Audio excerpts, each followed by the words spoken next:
Hello everyone, আমি সুমিতা। কেমন আছো তোমরা সবাই? আমার এই ভিডিওটা আমার এই মিনি ব্লগটা আজকে রাখির ওপর। সকাল সকাল রাখির দিন আমরা পৌঁছে গেছিলাম আমার ছোটো কাকা শ্বশুরের ফ্ল্যাটে। সেখানে আমাদের ছোট্ট ননদ পিহু, যে একটু বেশি দুষ্টু, আমাদেরকে রাখি পরালো। তারপর ও দুষ্টুমির সাথে সাথে ও তাকিয়েই ছিল ওকে কখন আমি রাখিটা পরাবো, কেন ওই রাখিটা ওর ভীষণ পছন্দ হয়েছিল।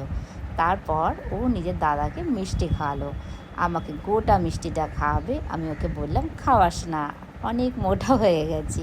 তার সাথে সাথে আমার আর এক ননদ ভিডিও কল করেছিল, যে আসতে পারেনি রাখিতে, তাই সে সবাইকে ভীষণ মিস করছিল, সেজন্য সে কান্নাকাটি করছিল। তারপর আমার আর এক ননদ এলো, সেই প্রতিবারের নয় এবারও অনেকটা লেট করে সে এসেছিলো। তো আমরা সবাইকে রাখি পরালাম, ভিডিও শ্যুট হলো, ফটো শ্যুট হলো। তারপরে এলেন আমার মা আমার ছেলেকে রাখি পরাতে।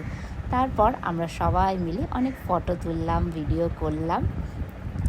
ভিডিও করার পর আমাদের রাখি ব্লগ এখানেই শেষ হলো। যদি আমার ভিডিওটা তোমাদের ভালো লেগে থাকে তো লাইক, শেয়ার